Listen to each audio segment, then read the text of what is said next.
Alors bonjour messieurs dames et bienvenue sur AutoZone Réunion pour l'essai de la 5e génération de RAV4. Alors le RAV4 il a déferlé sur les routes en 1994, il a donc 25 ans.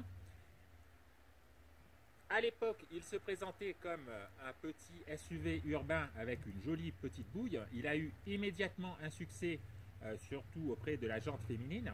Alors depuis il a grandi, c'est devenu ce gros SUV compact. Alors par rapport à la génération précédente qui avait quand même un côté un peu fade, Toyota tente de lui redonner beaucoup de dynamisme, notamment grâce à énormément d'angles vifs. On retrouve cette grosse calandre gris anthracite, on a cette fente au niveau du capot moteur et puis on a ces feux un peu plus allongés. De profil, c'est le même topo. Pas mal de nervures de carrosserie, des galbes, et puis Toyota a voulu lui redonner un côté SUV avec notamment ces passages de roues très carrés, et puis on remarque la garde-sol quand même assez élevée. Dans les versions Platinum, on aura droit aux jantes en 18 pouces et également à ces passages de roues en noir laqué.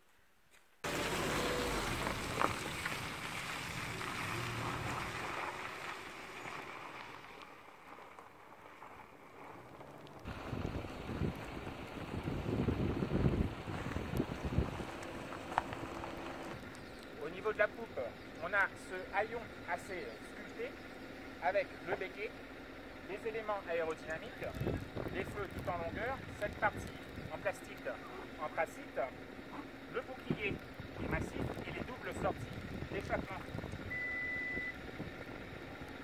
Petite particularité de ce nouveau modèle, la batterie qui était à l'époque dans le coffre est passée sous la banquette arrière. Résultat, on a un coffre qui gagne plus de 60 litres. Il passe de 516 à 580 litres de contenance, ce qui est excellent pour un SUV compact. Allez, maintenant on va faire un tour dans cette grosse familiale, plutôt écologique, vous verrez.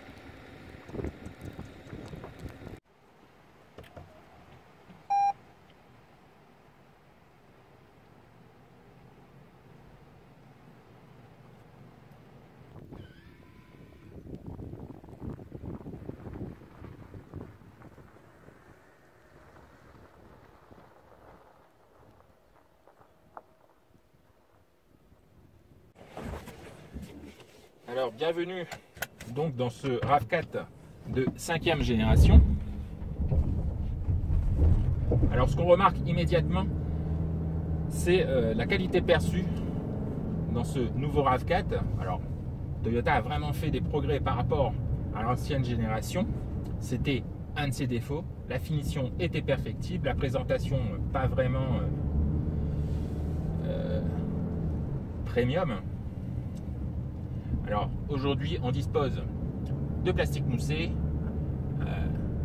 de plastique type alu, on a même des touches de cuir avec sur piqûre. Le tableau de bord il est rectiligne, assez massif, ça donne une vraie impression de qualité. On dispose d'une instrumentation en partie numérique et puis on a cet écran couleur 8 pouces. Alors, le système multimédia, c'est pas le plus moderne aujourd'hui. Le graphisme de l'écran tactile n'est pas non plus extraordinaire, mais c'est assez ergonomique avec les touches de raccourci sur le côté. Au niveau de l'habitabilité, bon, avec un véhicule de plus de 4,60 m, on a évidemment suffisamment de place pour 5 personnes. D'ailleurs, ça restera une stricte 5 places. On vous l'a dit, le coffre, il a bien progressé en capacité de chargement.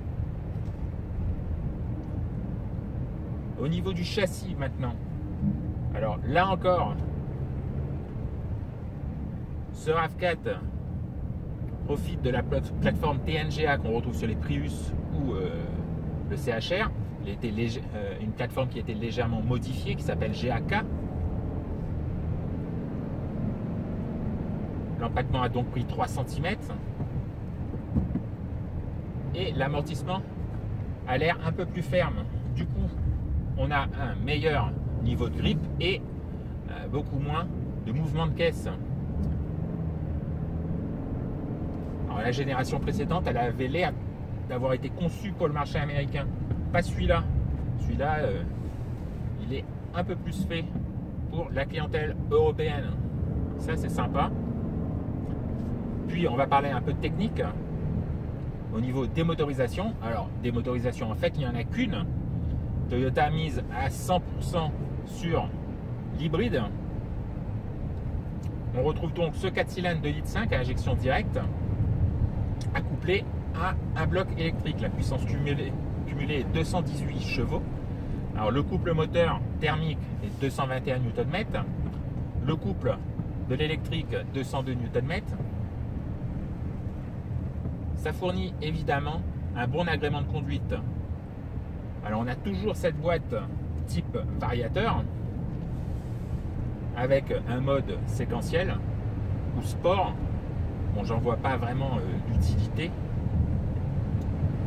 Alors la boîte a un peu progressé, par exemple en ville, elle mouline plus, lors des accélérations un peu moins. Bon, c'est quand même pas la plus sportive cette boîte. Les performances sont plus que correctes.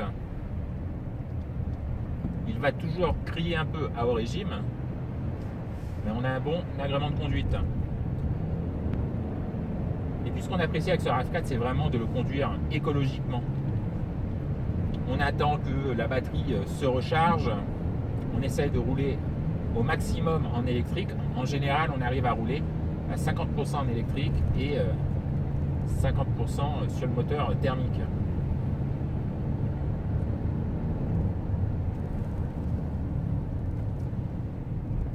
Ça nous donne donc un véhicule qui est quand même assez imposant, mais avec une consommation tout à fait raisonnable, avec des avantages fiscaux si ça devient un véhicule de société. Voilà, c'était un petit essai dynamique de ce nouveau RAV4